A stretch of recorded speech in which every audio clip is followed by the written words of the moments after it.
जो साफ दर्शाता है कि सुबह होते ही पाकिस्तान ने एक बार फिर हिमाकत की है श्रीनगर एयरबेस को टारगेट करने की। लेकिन जो हमारा यहाँ पर सिर्फ ब्रेकिंग और जितेंद्र शर्मा का वॉक थ्रू दिखाइए, सिर्फ ब्रेकिंग और वॉक थ्रू, क्योंकि उसी के रेलेवेंस में वॉक थ्रू है। नीचे पाकिस्तान के एयरबेस के शॉट्स हैं। जितेंद्र, एक बार फिर से हमारे दर्शकों को बताइए, श्रीनगर में अभी भी जो आपको धमाकों की आवाज सुनाई दे रही है, क्या क्रोनोलॉजी है? रात के बाद क्या हुआ? कितने घंटे के बाद धमाके शुरू हुए और आपने कितने एक्सप्लोजन सुने? और अभी भी क्या श्रीनगर में एयर रेड सायरन बज रहे हैं? Go ahead Jitendra, over to you.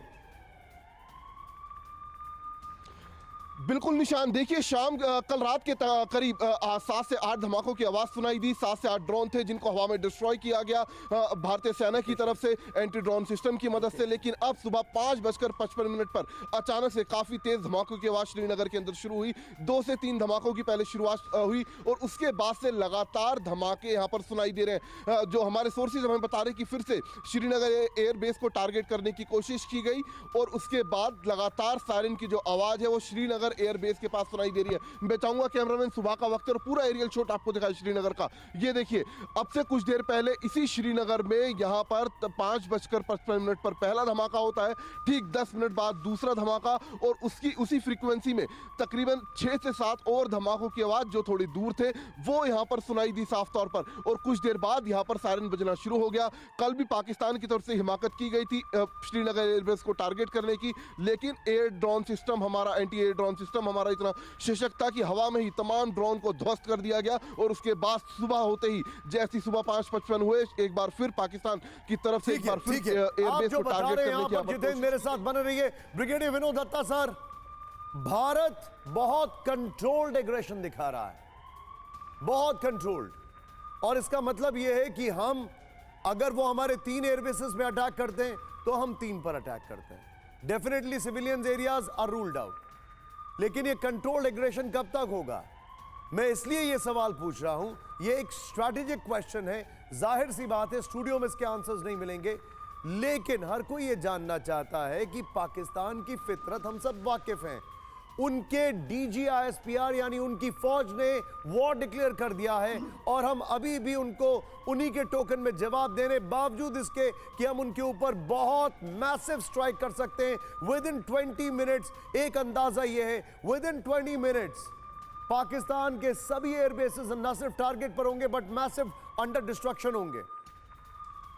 हाँ बिल्कुल निशांत, आपने ठीक कहा, क्योंकि भारत जिस तरह से पेशेंस दिखा रहा है और जिस तरह से हम प्रोपोर्शनेटली अपना रिस्पांस दे रहे हैं या रिटेलिएट कर रहे हैं, वो विश्व समुदाय को ये मैसेज है कि भारत इस सिचुएशन को एस्केलेट नहीं करना चाहता और भारत भी इस कॉन्फ्लिक्ट को इनिशिएट नहीं करना चाहता, क्योंकि भारत की जो लड़ाई है वो आतंकवाद के खिलाफ है, पाकिस्तान के खिलाफ नहीं है।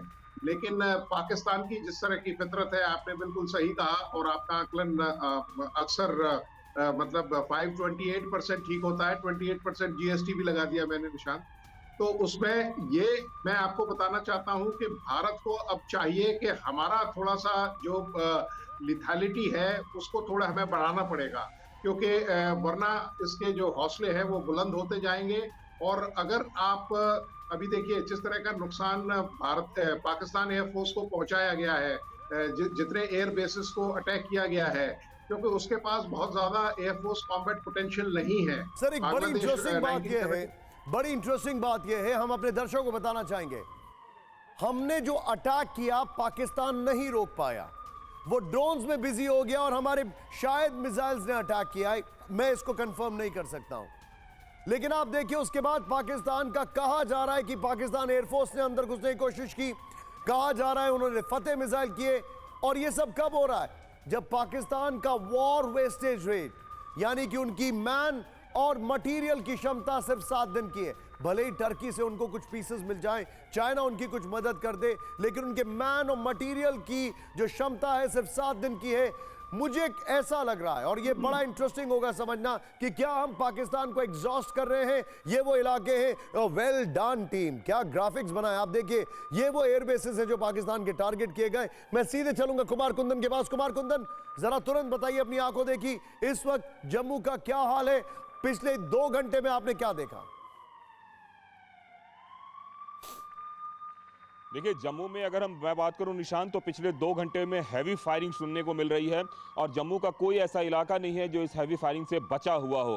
अरनिया हो, पिंडी हो, आरएसपुरा हो, रामगढ़ हो, जो रामगढ़ अब तक बचा हुआ था, रामगढ़ में भी अब से थोड़ी देर पहले सुनने को मिल रही है।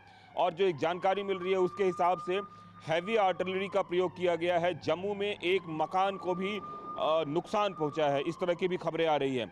और जो मुझे जानकारी मिल रही है उसके हिसाब से आरएसपुरा में एक व्यक्ति भी पाकिस्तानी हमले में घायल हुआ है। तो कल तक हम ये देख रहे थे कि सांबा सेक्टर और तमाम जो उधर के हैं वहां पे फायरिंग वगैरह सब कुछ हो रही थी, लेकिन आज उससे इतर जिन इलाकों में हम सोच नहीं सकते हैं उन इलाकों में अंदर तक फायरिंग हो रही है।